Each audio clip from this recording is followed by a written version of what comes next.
Hi hello guys அனைவருக்கும் வணக்கம். So இன்றைக்கி நம்ம ஜிஎஸ்சில் வந்து பார்த்தீங்க அப்படின்னா பாலிட்டிலேருந்து ஃபுல் டெஸ்ட் வந்து பார்க்க போகிறோம். 100 வினாக்கள் வந்து பார்த்துடலாம். ஸோ இப்போ தான் நம்ம சேனல் நீங்கள் ஃபஸ்ட் டைம் பார்க்குறீங்க அப்படின்னா மறக்காமல் சப்ஸ்கிரைப் பண்ணிவிட்டு பக்கத்தில் இருக்க பெல் ஐக்கான் ஆனுங்க நோட்டிஃபிகேஷன் கொடுங்க. அப்போ தான் நம்ம போடுற வீடியோ வந்து முன்னாடி நோட்டிஃபிகேஷனில் வந்துடும். ஸோ நம்ம தமிழ் மட்டும் இல்லை, ஜிஎஸ்சில் ஒவ்வொரு டாபிக் வைஸ் வந்து நம்ம 100 கொஷின்ஸ் வந்து ரிவிஷன் பண்ணிகிட்ருக்கோம். ஸோ அதையும் கரெக்டாக ஃபாலோ பண்ணிக்கோங்க, சரிங்களா? ஸோ நிறைய பேர் வந்து ஸ்டடி மெட்டீரியல் பிடிஎஃப் வேணும்னு கேட்டிருந்தீங்க. நாங்கள் மேலே வாட்ஸ்அப் நம்பர் கொடுத்துருக்கோம். உங்களுக்கு வேணும் அப்படின்னா நீங்கள் ஸ்டடி மெட்டீரியல் ஃபுல்லாகவே வாங்கிக்கலாம். பிடிஎஃப் நோட்ஸாக உங்களுக்கு ஃபுல்லாமே Tamil, GS, current affairs, previous year question and answers, ரிவிஷனுக்கு உங்களுக்கு தேவையான நோட்ஸ் எல்லாமே சேர்த்து நாங்கள் வெறும் 400 ருபீஸில் வந்து கொடுத்துட்ருக்கோம், சரிங்களா? ஸோ உங்களுக்கு வேணும் அப்படின்னா நீங்கள் வாங்கிக்கலாம். இல்லை உங்களுக்கு வந்து நோட்ஸ் இருக்குது, உங்களுக்கு ரிவிஷனுக்காக மட்டும் டெஸ்ட் கொஷின் அண்ட் ஆன்சர்ஸ் வேணும் அப்படின்னா கூட அது நீங்கள் தனியாக கேட்டு வாங்கிக்கலாம், சரிங்களா? ஸோ ஃபஸ்ட் கொஷின் வந்து பாருங்கள். எந்த அரசியல் சட்ட விதிப்படி மத்திய அரசு தலைமை வழக்கறிஞர் குடியரசுத் தலைவரால் நியமிக்கப்படுகிறார்? எந்த அரசியல் சட்ட விதிப்படி மத்திய அரசு தலைமை வழக்கறிஞர் வந்து குடியரசுத் தலைவரால் நியமிக்கப்படுகிறார்? ஸோ என்ன சட்டம்ப்பா? ஸோ இந்த ஆர்டிக்கல் ரொம்ப ரொம்ப முக்கியம்னு சொல்லியிருந்தோம். ஸோ ஆன்சர் ஆப்ஷன் பி, சட்ட விதி 76 படி மத்திய அரசு தலைமை வழக்கறிஞர் வந்து குடியரசுத் தலைவரால் நியமிக்கப்படுகிறார், சரிங்களா? ரெண்டாவது கேள்வி வந்து பாருங்கள். கூற்றுகளை ஆராய்க. கூற்று: துணை குடியரசுத் தலைவர் மாநிலங்களவை கூட்டங்களுக்கு தலைமை ஏற்கிறார். துணை குடியரசுத் தலைவர் வந்து மாநிலங்களவை கூட்டங்களுக்கு வந்து தலைமை ஏற்கிறார். சரியா? சரி. காரணம்: அவர் மாநிலங்களவையினால் தேர்ந்தெடுக்கப்பட்டவர். அவர் வந்து மாநிலங்களவையினால் தேர்ந்தெடுக்கப்பட்டங்கிறது தான் வந்து அந்த கூட்டங்களுக்கு வந்து தலைமை ஏற்கிறார் அப்படின்னு சொல்லியிருக்காங்க. சரியாப்பா காரணம்? காரணம் சரியா? ஸோ இல்லை, தவறு, சரிங்களா? ஸோ அதான் வந்து பார்த்திங்கன்னா துணை குடியரசுத் தலைவர் அப்படிங்கிறது வந்து 5 ஆண்டுக்கு ஒரு முறை எப்பவும் போல் வந்து அந்த பதவி முடிவுறும் நேரம் வந்து நாடாளுமன்றத்தில் இருக்கிற இரு அவைகளின் உறுப்பினர்களால் தான் தேர்ந்தெடுக்கப்படுகிறார், சரிங்களா? இரு அவைகளின் உறுப்பினர்களால் தான் தேர்ந்தெடுக்கப்படுகிறார். ஆனால் வந்து மக்களவை மாநில அவையில் இருக்கிற நியமன உறுப்பினர்கள் வந்து அவங்களுக்கு வாக்களிக்க முடியாது, சரிங்களா? ஸோ அதையும் நோட் பண்ணிக்கோங்க. ஸோ இப்போ ஆன்சர் வந்து என்னப்பா? ஆப்ஷன் ஏப்பா, கூற்று சரி, காரணம் தவறு. ஸோ ஒவ்வொரு பாயிண்ட் சொல்லும்போது கரெக்டாக நோட் பண்ணிக்கோங்க. மூணாவது கேள்வி: எந்த சட்டம் மத்திய அரசாங்கத்தால் இரட்டை ஆட்சி முறை ஏற்படுத்தியது? ஸோ எந்த சட்டம் வந்து மத்திய அரசாங்கத்தால் இரட்டை ஆட்சி முறையை வந்து ஏற்படுத்தியது? என்ன சட்டம் வரும்? ஆப்ஷன் சிப்பா, இந்திய அரசாங்க சட்டம் 1935. நாலாவது கேள்வி: பல்வந்த்ராய் மேத்தா குழு அமைக்கப்பட்ட ஆண்டு? பல்வந்த்ராய் மேத்தா குழு அமைக்கப்பட்ட ஆண்டு எப்பப்பா? 1956. Option B, 1956. ஸோ இந்த இயர் எல்லாமே ரொம்ப ரொம்ப முக்கியம், நோட் பண்ணிக்கோங்க. ஐந்தாவது கேள்வி: சுரண்டலுக்கு எதிரான உரிமையை கூறும் இந்திய அரசியலமைப்பு பகுதி எது? சுரண்டலுக்கு எதிரான உரிமையை கூறும் இந்திய அரசியலமைப்பு பகுதி எது? Answer 23 to 24. ஆப்ஷன் டி தான் வந்து சரி. ஆறாவது கேள்வி வந்து பாருங்கள். கீழ்கண்டவற்றுள் தவறாக குறிப்பிட்டுள்ளதை கண்டுபிடி. ஸோ தவறானது எது அப்படின்னு கேட்குறாங்கப்பா. ஸோ சொல்லுங்கள் பார்க்கலாம். ஃபர்ஸ்ட் ஒன், பாகுபாட்டை தடுக்கும் உரிமை. பாகுபாட்டை தடுக்கும் உரிமை வந்து பார்த்திங்க அப்படின்னா விதி 15 அப்படிங்கிறாங்க. சரியா? சரி. கூட்டம் கூட்டும் உரிமை. கூட்டம் கூட்டும் உரிமை வந்து விதி 19, சரிங்களா? இதுவும் சரிதான். உயிர் வாழும் உரிமை. உயிர் வாழும் உரிமை வந்து விதி 14 அப்படிங்கிறாங்க. சரியாப்பா? சரியா? கிடையாது, தவறு. அதே வந்து பாருங்கள், அரசியலமைப்பு மூலம் பரிகாரம் தேடும் உரிமை வந்து விதி 32. இது சரி, கரெக்டாக? அப்போ உயிர் வாழும் உரிமை விதி எத்தனைன்னு சொல்லுங்கள் பார்க்கலாம். ஸோ நிறைய பேர்கிட்ட நான் கொஷின்ஸ் கேட்டுட்ருக்கேன், ஆன்சர்ஸ் பண்ணுறீங்க. ஸோ இதுக்கான ஆன்சர் சொல்லுங்கள் பார்க்கலாம். உயிர் வாழும் உரிமை வந்து விதி எத்தனை அப்படின்னு சொல்லிட்டு, சரிங்களா? ஸோ ஆன்சர் வந்து ஆப்ஷன் சி தான் வந்து தவறாக கொடுத்துருக்காங்க. ஏழாவது கேள்வி வந்து பாருங்கள். இந்திய ஜனாதிபதி தேர்ந்தெடுக்கும் அமைப்பு யார்? இந்திய ஜனாதிபதியை வந்து தேர்ந்தெடுக்கும் அமைப்பு வந்து எந்த அமைப்புப்பா? ஆன்சர் தேர்வர் குழு. ஆப்ஷன் சி, தேர்வர் குழு. எட்டாவது கேள்வி வந்து பாருங்கள். நாடாளுமன்றத்தில் இரு கூட்டங்களுக்கு இடையில் இருக்கும் கால இடைவெளி. நாடாளுமன்றத்தில் வந்து இரு கூட்டங்களுக்கு இடையே இருக்கும் கால இடைவெளி எவ்வளோ? எத்தனை மாதங்கள் பா? சொல்லுங்கள். ஆன்சர் 6 மாதங்கள். ஆப்ஷன் டி, 6 மாதங்கள். ஒன்பதாவது கேள்வி. பிரிட்டன் பாராளுமன்றத்தில் இந்திய சுதந்திர சட்டம் எப்பொழுது இயற்றப்பட்டது? பிரிட்டன் பாராளுமன்றத்தில் இந்திய சுதந்திர சட்டம் எப்பொழுது இயற்றப்பட்டது? ஆன்சர் ஜூலை 18, 1947. ஜூலை 18, 1947. பத்தாவது கேள்வி. நிதி புலனாய்வின் முக்கியத்துவத்தை நடைமுறைப்படுத்திய நாடு எது? நிதி புலனாய்வின் முக்கியத்துவத்தை நடைமுறைப்படுத்திய நாடு வந்து எந்த நாடுப்பா? அமெரிக்கா. Option B, America. 11வது கேள்வி, இந்திய அரசியலமைப்பு விதி 51A வானது எதை பற்றி குறிப்பிடுகிறது? இந்திய அரசியலமைப்பு விதி 51A வந்து எதை பற்றி குறிப்பிடுகிறது? அடிப்படை கடமைகள். ஆப்ஷன் பி அடிப்படை கடமைகள். ஸோ ரொம்ப ரொம்ப முக்கியம், நோட் பண்ணிக்கோங்க.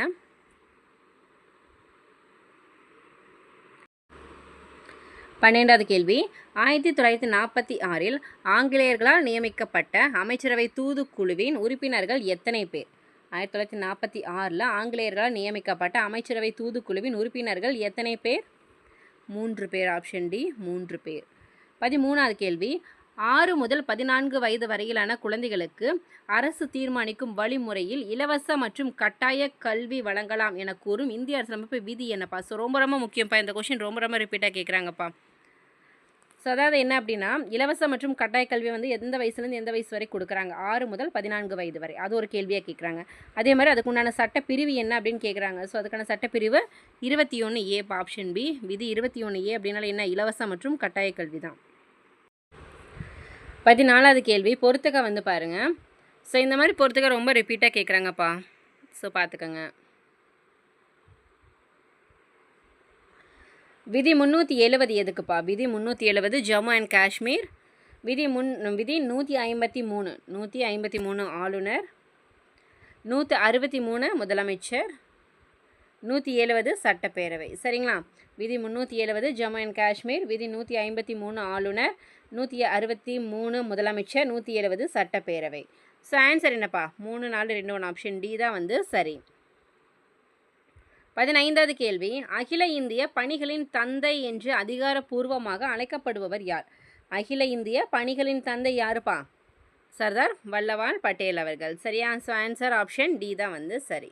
ஸோ இதெல்லாம் ரொம்ப ரொம்ப முக்கியமான கொஷின், நோட் பண்ணிக்கோங்க. 16வது கேள்வி, கீழ்கண்டவற்றில் எவை சரியாக பொருந்தவில்லை?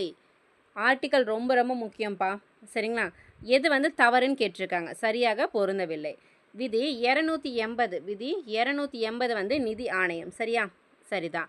விதி 315 மத்திய தேர்வாணையம். மத்திய தேர்வாணையம் சரிதான். விதி 324 தேர்தல் ஆணையம். ஸோ ரொம்ப ரொம்ப முக்கியம்ப்பா. 324 வந்து என்ன? தேர்தல் ஆணையம். விதி 328 தாழ்த்தப்பட்டோருக்கான தேசிய ஆணையம் அப்படிங்கிறாங்க. சரியாப்பா?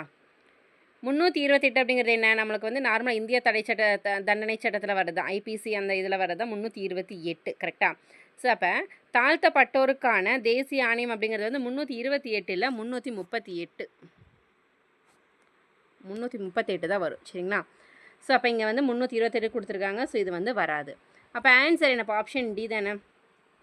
எது வந்து சரியாக பொருந்தவில்லை? ஆப்ஷன் டி தான் வந்து தவறு. 17வது கேள்வி, அரசியலமைப்பின் 42வது திருத்த சட்டம் நிறைவேற்றப்பட்ட ஆண்டு. அரசியலமைப்பின் 42வது திருத்த சட்டம் நிறைவேற்றப்பட்ட ஆண்டு. ஸோ எந்த வருஷம்ப்பா? 1976. ஆப்ஷன் சி தான் வந்து சரி. 18வது கேள்வி, மைய ஊழல் தடுப்பு ஆணையாளரை நியமனம் செய்பவர் யார்? மைய ஊழல் தடுப்பு ஆணையாளரை நியமனம் செய்பவர், அதாவது சென்ட்ரல் விஜிலன்ஸ் கமிஷனரை அப்பாயின்மெண்ட் பண்ணுறது யார் அப்படின்னா குடியரசுத் தலைவர். ஆப்ஷன் பி குடியரசுத் தலைவர். 19வது கேள்வி, உச்சமன்ற நீதிபதி ஆவதற்கான தகுதிகள் பற்றிய பின்வரும் கூற்றுகளில் எது சரி? உச்சநீதிமன்ற நீதிபதி ஆவதற்கான தகுதிகளில் வந்து 4ல் வந்து எது வந்து சரின்னு கேட்டிருக்காங்க. ஃபர்ஸ்ட் படித்து பாருங்கள். அவன் அல்லது அவள் இந்திய நாட்டின் குடிமக்களாக இருக்க வேண்டும். ஸோ ஃபஸ்ட் வந்து என்ன அப்படின்னா சிட்டிசன் ஆஃப் இந்தியா, இந்தியன் சிட்டிசனாக இருக்கணும். ஃபஸ்ட்டு அதுதான். ஸோ அதுதான் வந்து மெயின். சரிங்களா? ஸோ சரி. அவன் அல்லது அவள் உயர்நீதிமன்றத்தில் குறைந்தது 5 வருடம் வழக்கறிஞராக பணியாற்றியிருக்க வேண்டும். ஸோ குறைந்தது 5 வருடமா? இல்லைல்ல. ஸோ தவறு. அடுத்தது, அவன் அல்லது அவள் மாவட்ட நீதிமன்றத்தின் வழக்கறிஞராக பணியாற்றியிருக்க வேண்டும் அப்படிங்கிறாங்க. தவறு. அவன் அல்லது 65 அடைந்தவராக இருக்க வேண்டும். ஸோ இதுவும் தவறு தான்ப்பா. சரியானது எதுப்பா? ஃபர்ஸ்ட் ஒன் மட்டும்தான் சரி. ஸோ ஆன்சர் வந்து ஆப்ஷன் ஏ தான் வந்து சரி. ஸோ நம்ம டீட்டெயிலாக வந்து பார்த்துருக்கோம் இந்த மாதிரி கொஷின்ஸ் எல்லாமே. 20வது கேள்வி, பொறுத்துக்க. ஒவ்வொரு கூட்டத்தொடர் வந்து எந்தெந்த மாதம் நடக்கும் அப்படிங்கிற மாதிரி பொறுத்த சொல்லியிருக்காங்க. கரெக்டாக? ஸோ வரவு செலவு கூட்டத்தொடர் வந்து எப்போ நடக்கும்? பிப்ரவரி. கரெக்டாக? பட்ஜெட்டு. பருவகால கூட்டத்தொடர் வந்து ஜூலை. பண மசோதா அப்படின்னாலே மக்களவை தான். குளிர்கால கூட்டத்தொடர் வந்து நவம்பர். சரிங்களா? குளிர்கால கூட்டத்தொடர் வந்து நவம்பர். சரிங்களா? வரவு செலவு திட்டம் பட்ஜெட் போகிறது எல்லாமே பிப்ரவரி மந்த்து தான்ப்பா. பருவகால கூட்டத்தொடர் வந்து ஜூலை மந்த்து. பண மசோதா வந்து மக்களவை. குளிர்கால கூட்டத்தொடர் அப்படிங்கிறது வந்து நவம்பர் மந்த். கரெக்டாக? ஸோ ஆன்சர் என்னப்பா? 2, 3, 1, 4 ஆப்ஷன் ஏ தான் வந்து சரி. 27வது கேள்வி, தமிழ்நாட்டில் பஞ்சாயத்து ராஜ் சட்டம் எந்த ஆண்டு அறிமுகப்படுத்தப்பட்டது? தமிழ்நாட்டில் பஞ்சாயத்து ராஜ் சட்டம் வந்து எந்த ஆண்டு அறிமுகப்படுத்தப்பட்டது? 1958. 22வது கேள்வி, இந்திய அரசியலமைப்பில் சொத்துரிமை அடிப்படை உரிமையிலிருந்து நீக்கம் செய்யப்பட்ட சட்ட திருத்தம் என்ன? இந்திய அரசியலமைப்பிலிருந்து சொத்துரிமை வந்து அடிப்படை உரிமையிலிருந்து நீக்கம் செய்யப்பட்ட அந்த சட்ட திருத்தம் என்ன அப்படின்னு கேட்டிருக்காங்க. ஸோ ஆன்சர் 44வது சட்ட திருத்தம். ஆப்ஷன் டி தான் வந்து சரி. 23, நிதி ஆயோக்கின் தலைவர் யார்? நிதி ஆயோக்கின் தலைவர் யார்? சேர்பர்சன் ஆஃப் நிதி ஆயோக் யார்ப்பா?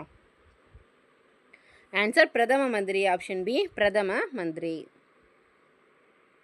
24வது கேள்வி, மாநிலங்களவையின் மொத்த உறுப்பினர்களின் எண்ணிக்கை ராஜ்யசபாவோட எத்தனை உறுப்பினர்கள், கன்சிஸ்ட் ஆஃப் எத்தனை உறுப்பினர்கள்னு கேட்டிருக்காங்க. மெம்பர்ஸ் எவ்வளோப்பா? 250 உறுப்பினர்கள். ஆப்ஷன் டி 250 உறுப்பினர்கள். 25, இந்தியாவில் எப்போது மின்னணு வாக்குப்பதிவு எந்திரங்கள் அறிமுகப்படுத்தப்பட்டன? இந்தியாவில் எப்போது மின்னணு வாக்குப்பதிவு எந்திரங்கள் அறிமுகப்படுத்தப்பட்டன? ஆன்சர் 1998. Option B 1998. ஸோ இந்த மாதிரி கொஷின்ஸ் எல்லாமே ரொம்ப ரொம்ப முக்கியம்ப்பா. 26, தேர்தல் ஆணையத்தை பற்றி விளக்கும் அரசியலமைப்பு விதி. இது ஆல்ரெடி பார்த்தோம்ல. தேர்தல் ஆணையம்னால என்ன அரசியலமைப்பு விதிப்பா? 324. Option A 324. 27, லோக் ஆயுக்தா அமைப்பை முதலாக நடைமுறைக்கு கொண்டு வந்த மாநிலம் எது? லோக் ஆயுக்தா அமைப்பை வந்து முதல்ல நடைமுறைக்கு கொண்டு வந்த மாநிலம் எதுன்னு கேட்டிருக்காங்க. ஸோ ஆப்ஷன்ஸ் எல்லாம் பாருங்கள். ஆன்சர் மகாராஷ்டிரா மாநிலம். ஆப்ஷன் ஏ மகாராஷ்டிரா மாநிலம். 28, அரசு பணியாளர்களுக்கு எந்த சரத்து அரசியலமைப்பு சட்டம் பாதுகாப்பு அளிக்கிறது? அரசு பணியாளருக்கு வந்து எந்த அரசியலமைப்பு சட்ட பாதுகாப்பு அளிக்கிறது? சரத்துப்பா என்னது? 311. Option B 311. 29, பொறுத்துக. குழுக்களும் தலைவர்களும் கொடுத்துருக்காங்க. ஸோ சொல்லுங்கள் பார்க்கலாம். பொருளாதார மறு ஆய்வுக்குழு 1983. பொருளாதார மறு ஆய்வுக்குழு 1983. எல்கே ஜா. ஆப்ஷன் பிப்பா ஃபர்ஸ்ட் ஒன். சரிங்களா? எல்கே ஜா. காவல் சட்ட வரைவுக்குழு 2005 வந்து என்ன? சோலி சோப்ராஜி. அடுத்தது வந்து பஞ்சாயத்து ராஜ் அமைப்புக்குழு 1978 வந்து அசோக் மேத்தா. மத்திய மாநில உறவுகள் குழு 1983 ஆர்எஸ் சர்க்காரியா. சரிங்களாப்பா? ரொம்ப ரொம்ப முக்கியமான கொஷின், நோட் பண்ணிக்கோங்க. ஒவ்வொரு குழு எந்த வருஷம் யார் அப்படின்னு தெரிஞ்சிருக்கணும் கண்டிப்பாக தலைவர்கள். பொருளாதார மறு ஆய்வுக்குழு 1983 எல்கேஜா. காவல் சட்ட வரைவுக்குழு 2005 சோலி சோப்ராஜி. பஞ்சாயத்து ராஜ் அமைப்புக்குழு 1978 அசோக் மேத்தா. மத்திய மாநில உறவுகள் குழு வந்து 1983 ஆர்எஸ் சர்க்காரியா. 30வது கேள்வி, மத்திய மாநில உறவுகளை மேம்படுத்த தமிழக அரசால் அமைக்கப்பட்ட குழு எதுப்பா? மத்திய மாநில உறவுகளை மேம்படுத்த தமிழக அரசால் அமைக்கப்பட்ட குழு ராஜமன்னார் குழு. ஆப்ஷன் சி ராஜமன்னார் குழு. 31, மக்கள் பிரதிநிதித்துவ சட்டம் இயற்றப்பட்ட ஆண்டு. மக்கள் பிரதிநிதித்துவ சட்டம் இயற்றப்பட்ட ஆண்டு 1951. ஆப்ஷன் ஏ தான் வந்து சரி. ஸோ இந்த மாதிரி கொஷின்ஸ் ரொம்ப ரொம்ப ரிப்பீட்டாக கேட்குறாங்க. 32, இந்தியாவின் முதல் லோக்பால் அமைப்பு எத்தனை உறுப்பினர்களை கொண்டுள்ளது? இந்தியாவின் முதல் லோக்பால் அமைப்பு வந்து எத்தனை உறுப்பினர்களை கொண்டுள்ளதுப்பா? சொல்லுங்கள். 8 உறுப்பினர்கள் சார்ந்த உறுப்பினர்கள், அதாவது 4 நீதித்துறை சார்ந்த உறுப்பினர்கள் மற்றும் 4 நீதித்துறை சாராத உறுப்பினர்களுடன் ஒரு தலைவர். கரெக்டாக? 8 உறுப்பினர்கள் ப்ளஸ் ஒரு தலைவர். அதாவது வந்து 8 பேர் 4 பேர் வந்து நீதித்துறை சார்ந்த உறுப்பினர்களாகவும் நீதித்துறை சாராத உறுப்பினர்கள் கூட ஒரு தலைவர் இருப்பார். கரெக்டாக? ஸோ ஆன்சர் ஆப்ஷன் டி தான் வந்து சரி. 33, முதல் இந்திய வாக்குப்பதிவு இயந்திரத்தை வடிவமைத்தவர் யார்? முதல் இந்திய வாக்குப்பதிவு இயந்திரத்தை வடிவமைத்தவர் answer Narendra Jadhav. Option B Narendra Jadhav. 34, மாநில சட்டமன்றத்தில் நிதி மசோதாவை யாருடைய பரிந்துரையின் பேரில் அறிமுகப்படுத்த முடியும்? மாநில சட்டமன்றத்தில் நிதி மசோதாவை வந்து யாருடைய பரிந்துரையின் பேரில் அறிமுகப்படுத்த முடியும்? ஆளுநர். ஆப்ஷன் டி ஆளுநர். 35 பொது தேர்தலில் வாக்களிக்கும் வயது 21 ஆண்டுகளிலிருந்து 18ஆக குறைக்கப்பட்டது. ஸோ அது என்ன சட்ட திருத்தம்? பொது தேர்தலில் வந்து வாக்களிக்கும் வயது 21 ஆண்டுகளிலிருந்து 18ஆக குறைக்கப்பட்டது. ஸோ என்ன சட்ட திருத்தம்? 61வது சட்ட திருத்தம். ஆப்ஷன் பி தான் வந்து சரி. 36 பொறுத்துக. பொருள் மற்றும் இந்திய அரசியலமைப்பு பகுதி கொடுத்துருக்காங்கப்பா. ஸோ இது உங்களுக்கான கொஷின் தான். ஸோ இதை வந்து நீங்கள் தான் சால்வ் பண்ணணும். பார்க்கல எத்தனை பேர் கரெக்டாக சொல்கிறீங்க அப்படின்னு சொல்லிட்டு. ஒவ்வொரு பகுதிகளும் தெரிஞ்சிருக்கணும். தேர்தல்கள், தீர்ப்பாயங்கள், ஸோ ரொம்ப ரொம்ப முக்கியமான கொஷின் இது. ஸோ பார்க்கல எத்தனை பேர் கரெக்டாக சொல்கிறீங்க அப்படின்னு சொல்லிட்டு. 37வது கேள்வி. சுத்தமான குடிநீர் பெறுதல் என்பது நமது அடிப்படை உரிமை. இது இந்திய அரசியலமைப்பில் எந்த பிரிவில் அடங்கியுள்ளது? சுத்தமான குடிநீர் பெறுதல் என்பது நமது அடிப்படை உரிமை. இது இந்திய அரசியலமைப்பில் எந்த பிரிவில் இருக்குது அப்படின்னு கேட்டிருக்காங்கப்பா. ஸோ எந்த பிரிவு? பிரிவு 21. Option B 21.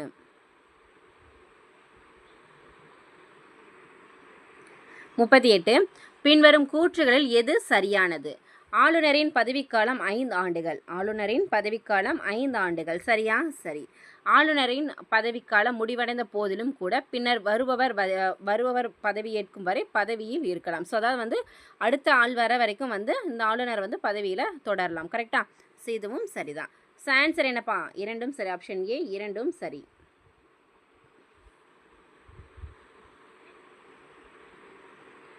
39 பாராளுமன்றத்தின் கூட்டத்தொடர் எந்த மசோதா கொண்டு வருவதற்கு பயன்படுத்தப்பட்டது?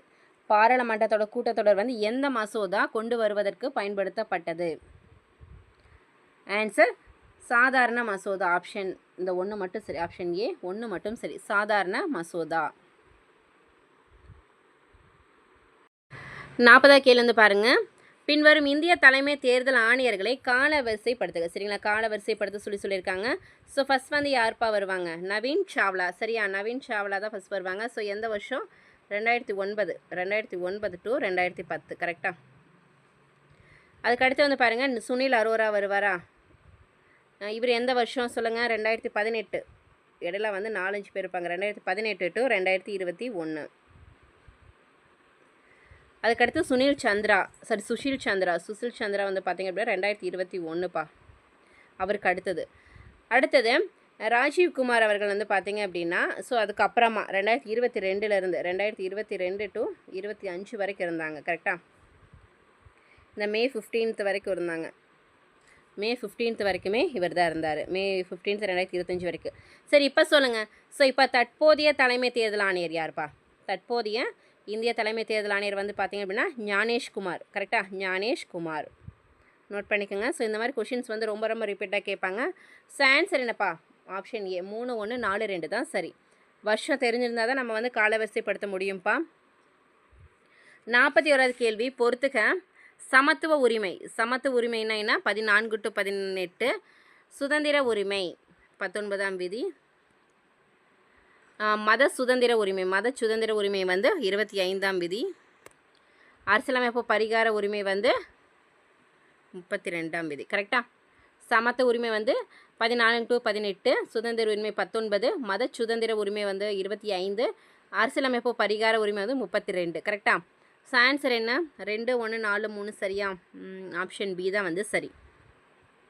42வது கேள்வி. 1955ஆம் ஆண்டில் அலுவலக மொழி ஆணையத்தின் தலைவர் யார்? 1955ஆம் ஆண்டில் அலுவலக மொழி ஆணையத்தின் தலைவர் வந்து B G Kher. Option D B G Kher அவர்கள். அடுத்து 43.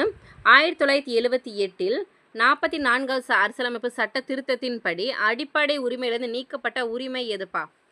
1978 வந்து 44வது அரசியலமைப்பு சட்ட திருத்தத்தின்படி அடிப்படை உரிமையிலிருந்து நீக்கப்பட்ட உரிமை வந்து சொத்துரிமை. ஆப்ஷன் சி சொத்துரிமை. 44வது கேள்வி.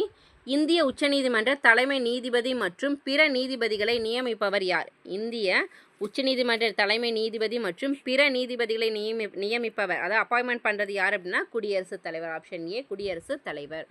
45. அரசியல் கட்சிகளுக்கு சின்னங்களை ஒதுக்குவது யார்ப்பா? அரசியல் கட்சிகளுக்கு வந்து சின்னங்கள் கொடுக்குறாங்கல்ல, ஸோ சிம்பல். ஸோ சின்னங்களை ஒதுக்குவது யார் அப்படின்னா தேர்தல் ஆணையம். ஆப்ஷன் பி தேர்தல் ஆணையம். 46வது கேள்வி, மாநில சட்டமன்றத்தை பற்றி எந்த விதியானது குறிப்பிடுகிறது? மாநில சட்டமன்றத்தை பற்றி எந்த விதி வந்து சொல்லுதுன்னு கேட்டிருக்காங்க. ஸோ ஆன்சர் 169, ஆப்ஷன் சி விதி 169. 47வது கேள்வி, இந்தியாவின் முதல் சட்ட அமைச்சராக பொறுப்பேற்றவர் யார்ப்பா? இந்தியாவின் முதல் சட்ட அமைச்சராக பொறுப்பேற்றவர் நம்மளுக்கு பார்த்தாலே தெரியும். ஸோ யார்? டாக்டர் பிஆர் அம்பேத்கர் அவர்கள். பிஆர் அம்பேத்கர் அவர்கள்.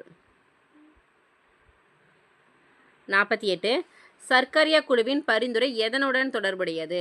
சர்க்காரியா குழுவின் பரிந்துரை வந்து எதனுடன் தொடர்புடையது?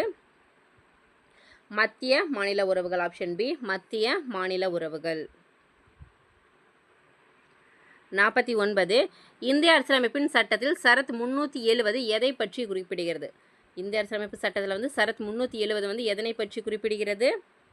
ஜம்மு அண்ட் காஷ்மீரின் தன்னாட்சி. Option C Jammu and Kashmir தன்னாட்சி. 50வது கேள்வி, இந்தியாவில் நிர்வாக தீர்ப்பாய சட்டம் பாராளுமன்றத்தால் நிறைவேற்றப்பட்ட ஆண்டு?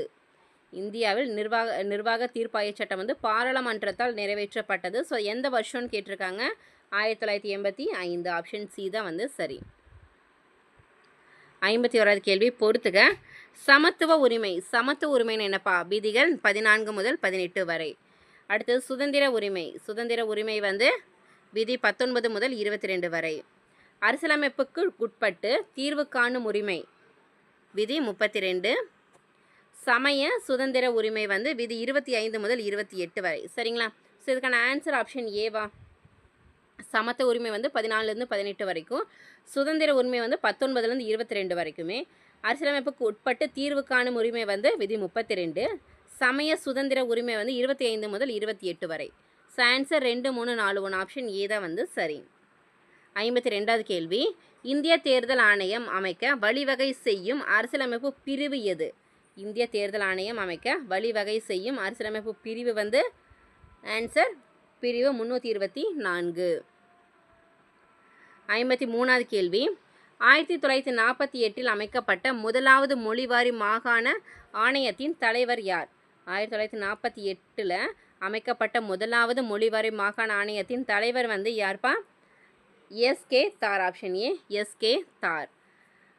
54வது கேள்வி, இந்திய அரசியலமைப்பில் எப்பகுதியில் மாநில அரசாங்கம் பற்றி விளக்கப்படுகிறது? இந்திய அரசியலமைப்பில் எந்த பகுதியில் வந்து ஸ்டேட் கவர்மெண்ட் பற்றி சொல்லியிருக்காங்கன்னு கேட்டிருக்காங்க. ஸோ ஆன்சர் பகுதி 6. ஆப்ஷன் டி பகுதி 6. 55வது கேள்வி, தேசிய மனித உரிமைகள் ஆணைய சட்டம் 1993 படி கீழ் வருபவர்கள் யார் அதன் தலைவராக இருப்பார்? தேசிய மனித உரிமைகள் ஆணைய சட்டம் 1993 படி ஸோ அந்த ஹியூமன் ரைட்ஸ் கமிஷனுக்கு வந்து யார் வந்து ஹெட்டுன்னு கேட்டிருக்காங்க, சேர்மன் யாருன்னு கேட்டிருக்காங்க. ஸோ யார்ப்பா? இந்திய உச்சநீதிமன்றத்தின் ஓய்வு பெற்ற தலைமை நீதிபதி. ஆப்ஷன் ஏ இந்திய உச்சநீதிமன்றத்தின் ஓய்வு பெற்ற தலைமை நீதிபதி தான் வந்து பார்த்திங்க அப்படின்னா ஹியூமன் ரைட்ஸ் கமிஷனோட தலைவராக இருப்பார், சேர்மனாக இருப்பாங்க. 56வது கேள்வி, அதிகார பங்கீடு எந்த முறை அரசாங்கத்தின் முக்கிய அம்சம்? அதிகார பங்கீடு எந்த முறை அரசாங்கத்தின் முக்கிய அம்சம்? ஆன்சர் கூட்டாட்சி முறை அரசாங்கம். ஆப்ஷன் சி கூட்டாட்சி முறை அரசாங்கம். 57வது கேள்வி, கீழ்கண்ட ஒன்று மத்திய பணியாளர் தேர்வாணையத்தின் பணி அல்ல. கீழ்காணும் ஒன்று வந்து பார்த்திங்கன்னா மத்திய பணியாளர் தேர்வாணையத்தின் பணி அல்லன்னு சொல்லியிருக்காங்க. ஸோ ஃபஸ்ட்டு அவங்களோட பணிகள் என்னென்ன அப்படின்னு நம்ம தெரிஞ்சுக்கலாம். சரிங்களா? ஸோ என்னென்ன பணிகள் இருந்தது? பணி வகைப்படுத்தல் கிடையாது, பணி உயர்வு இருந்தது, பயிற்சி அளித்தல் இல்லை, ஒழுங்கு நடவடிக்கை, திறனறிதல், ஸோ இதெல்லாமே இருந்ததுப்பா. ஸோ எது இல்லை அப்படின்னா 1, 3 கிடையாது, 2, 4, 5 இருந்தது. ஸோ ஆன்சர் ஆப்ஷன் சி 1, 3 இல்லை. கரெக்டாக?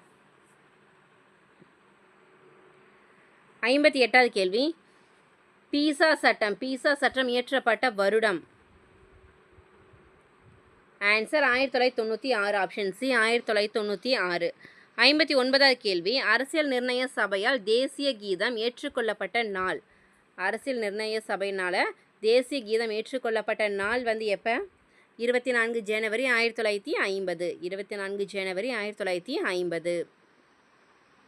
60வது கேள்வி, மக்களவை மற்றும் ஒவ்வொரு மாநில சட்டமன்றங்களிலும் வயது வந்தோர் வாக்குரிமையின் அடிப்படையில் தேர்தல் நடத்தப்பட வேண்டும் என கூறும் இந்திய அரசியலமைப்பின் சட்டப்பிரிவு எதுப்பா? ஆன்சர் 326. ஆப்ஷன் சி சட்டப்பிரிவு 326. ஸோ ரொம்ப ரொம்ப முக்கியம். இந்த மாதிரி கொஷின்ஸ் எல்லாமே ரொம்ப ரிப்பீட்டாக கேட்குறாங்க. 61வது கேள்வி, மாநில தகவல் ஆணையத்தை உருவாக்கியது. மாநில தகவல் ஆணையத்தை உருவாக்கியது தகவல் உரிமை சட்டம் 2005. ஆப்ஷன் ஏ தான் வந்து சரி. 62, தனிமை உரிமை என்பது அடிப்படை உரிமை என எந்த நீதிமன்றம் அறிவித்தது? தனிமை உரிமை என்பது அடிப்படை உரிமை என எந்த நீதிமன்றம் அறிவித்தது? ஆன்சர் இந்திய உயர்நீதிமன்றம். ஆப்ஷன் டி தான் வந்து சரி. 63, சமூக இட ஒதுக்கீட்டு கொள்கை தொடர்பாக அடிப்படை உரிமையில் முதல் சட்ட திருத்தத்தை கொண்டு வந்தவர் யார்? ஆன்சர் பண்டித ஜவஹர்லால் நேரு அவர்கள். 64வது கேள்வி, எந்த அரசியல் சட்ட விதிப்படி ஆளுநர் சட்டமன்றம் கூடாத போது இடைக்கால சட்டங்களை இயற்றலாம்? எந்த அரசியல் சட்ட விதிப்படி ஆளுநர் சட்டமன்றம் கூடாத போது இடைக்கால சட்டங்களை இயற்றலாம்? ஆன்சர் விதி 213. 65, பொறுத்துக. குழு மற்றும் இந்திய அரசியலமைப்பின் ஷரத்து கொடுத்துருக்காங்கப்பா. இது வந்து ப்ரீவியஸில் ஒரு 2 or 3 டைம்ஸ் வந்து ரொம்ப ரிப்பீட்டாக கேட்டுக்கிட்டே இருந்திருக்காங்க. யூபிஎஸ்சி வந்து என்னப்பா? ஷரத் 315, திட்டக்குழு ஷரத் 39, நிதிக்குழு 280 தான். தேர்தல் ஆணையம் வந்து ஷரத் 324 சரிதான். யூபிஎஸ்சி வந்து ஷரத் 315, திட்டக்குழு ஷரத் 39, நிதிக்குழு ஷரத் 280, தேர்தல் ஆணையம் ஷரத் 324. ஸோ ஆன்சர் ஆப்ஷன் ஏ 2, 1, 3, 4 தான் சரி. 66, நிர்வாக தீர்ப்பாயம் எந்த விதியின் அடிப்படையில் உருவாக்கப்பட்டது? நிர்வாக தீர்ப்பாயம் வந்து எந்த விதியின் அடிப்படையில் வந்து உருவாக்கப்பட்டது அப்படின்னு கேட்டிருக்காங்க. ஸோ ஆன்சர் விதி 323A. 67, கீழ்கண்டவற்றில் எது சரியாக பொருந்தவில்லைன்னு கேட்டிருக்காங்கப்பா. ஸோ ஃபர்ஸ்ட் ஒன் வந்து பாருங்கள், பிற்படுத்தப்பட்டோருக்கான தேசிய ஆணையம். பிற்படுத்தப்பட்டோருக்கான தேசிய ஆணையம் 1994 அப்படிங்கிறாங்க. சரியா? பிற்படுத்தப்பட்டோருக்கான தேசிய ஆணையம் வந்து 1993 அப்படிங்கிறாங்க. சரியா? இல்லை 94ங்கிறாங்க. சரி இல்லை, 93 தான் சரி. சரிங்களா? 93 தான் சரி. மற்ற எல்லாமே சரிதான்ப்பா. மகளிருக்கான தேசிய ஆணையம் 1992, தேசிய மனித உரிமை ஆணையம் 1993, சிறுபான்மையினருக்கான தேசிய ஆணையம் 1993. இதுவும் சரிதான்ப்பா. ஸோ ஆன்சர் வந்து ஃபர்ஸ்ட் ஒன் தான் தவறாக கொடுத்துருக்காங்க. 68, எத்தகைய முறையில் அரசாங்கத்தில் வாக்காளர்கள் மறைமுகமாக பங்கேற்கிறார்கள்? எந்த முறையில் வந்து அரசாங்கத்திலேருந்து வாக்காளர்கள் வந்து மறைமுகமாக பங்கேற்கிறார்கள்னு கேட்டிருக்காங்க. ஸோ எந்த முறையில் அப்படின்னா பிரதிநிதித்துவ மக்களாட்சி. ஆப்ஷன் டி பிரதிநிதித்துவ மக்களாட்சி முறை. 69வது கேள்வி, தேர்தல் ஆணையம் தனது வருடாந்திர அறிக்கையை வந்து யாருக்கு சமர்ப்பிக்க வேண்டும்? தேர்தல் ஆணையம் தனது வருடாந்திர அறிக்கையை வந்து யாருக்கு சமர்ப்பிக்க வேண்டும்? இந்திய குடியரசுத் தலைவர். ஆப்ஷன் சி தான் வந்து சரி. 70வது கேள்வி, கூற்றுகளை ஆராய்க. கூற்று, இந்திய குடியரசுத் தலைவர் அரசின் செயலாட்சித்துறை தலைவர் ஆவர். இந்திய குடியரசுத் தலைவர் வந்து அரசின் செயலாட்சித்துறை தலைவர். சரியா? சரிதான். காரணம் வந்து பாருங்க, அவர் இராணுவத்தோட முப்படை தளபதி அப்படிங்கிறாங்க. இராணுவத்தின் முப்படை தளபதியா? எதுவும் சரிதான். ஆனால் வந்து இதுக்கான சரியான காரணம் இது கிடையாது. கரெக்டா? So answer option D. இப்போ கூற்று காரணம் இரண்டுமே சரிதான். ஆனால் காரணம் வந்து கூற்றுக்கான சரியான விளக்கம் அல்ல.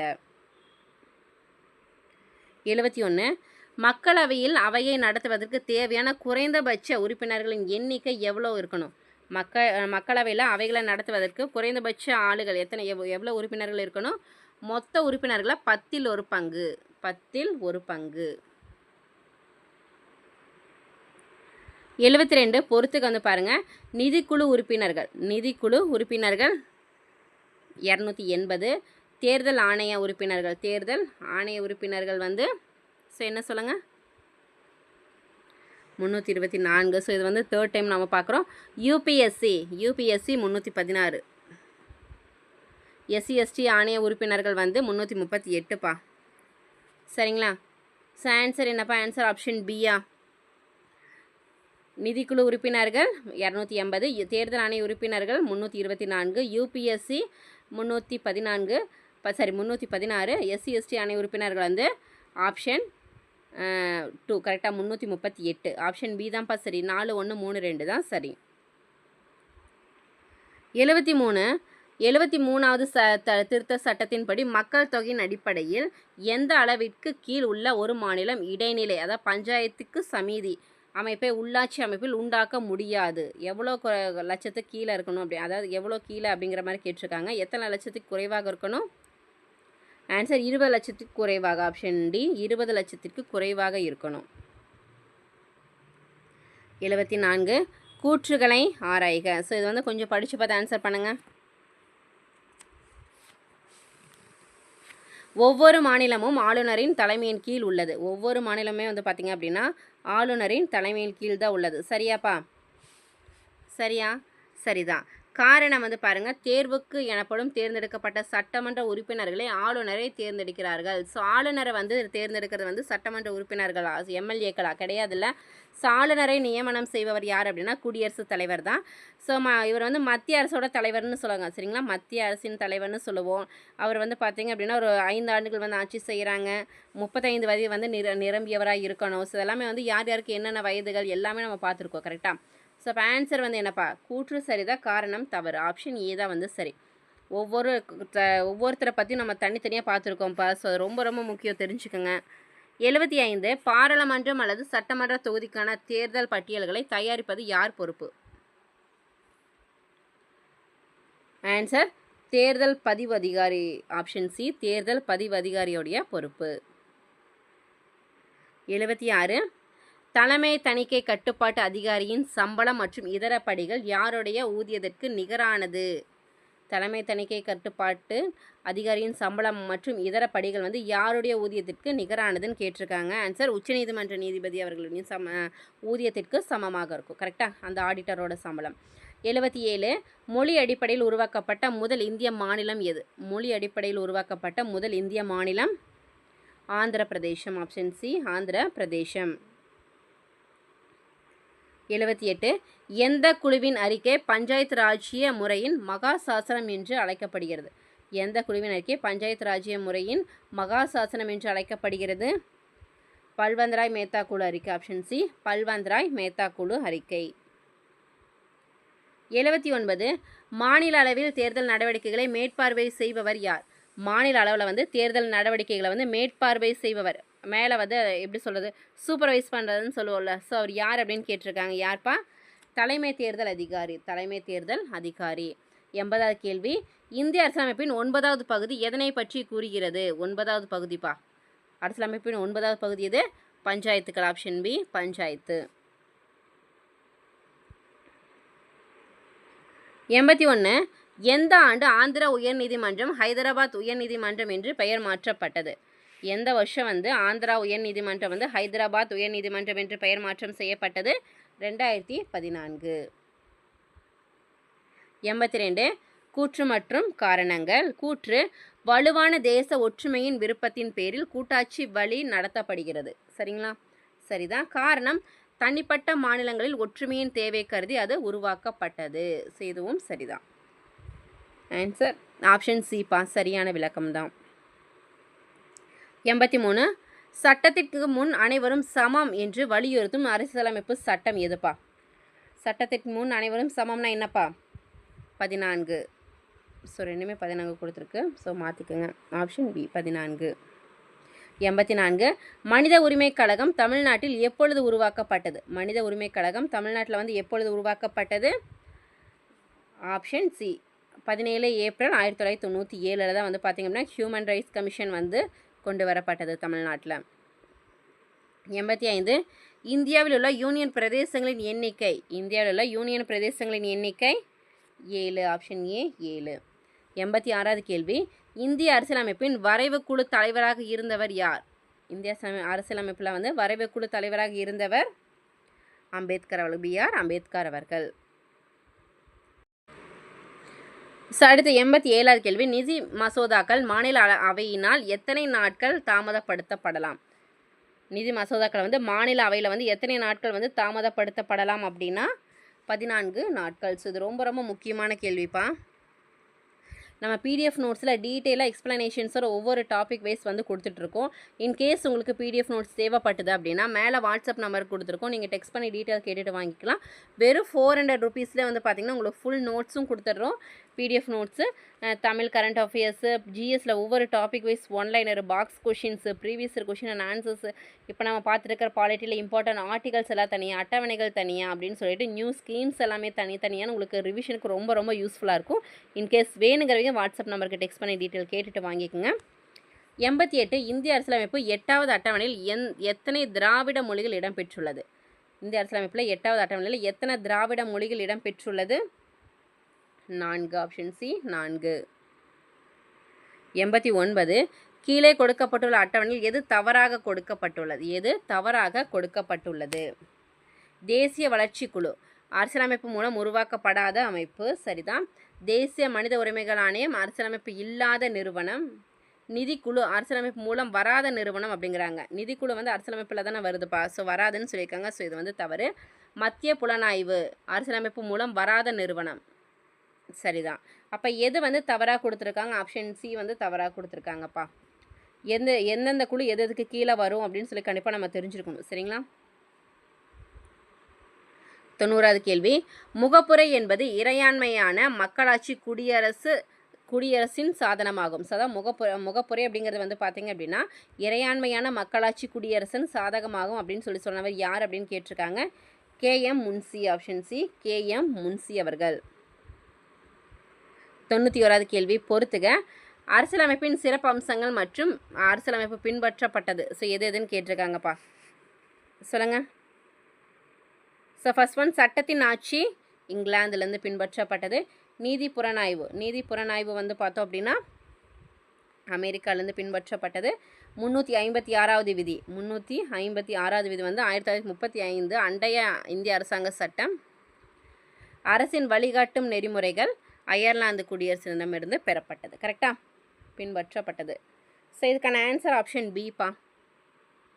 4, 3, 2, 1 தான் சரி. இந்த மாதிரி வந்து எந்த சிறப்பம்சங்கள் வந்து யார்கிட்ட இருந்து நம்ம ஃபாலோ பண்ணுறோன்னு கண்டிப்பாக கேட்பாங்க. 92 சட்ட மேலவையானது நிலையான அமைப்பாகவும் அதன் ஒவ்வொரு உறுப்பினர்களின் பதவிக்காலம் எத்தனை ஆண்டுகள்? எத்தனை வருஷம்? 6 வருடம். ஆப்ஷன் டி 6 வருடம்.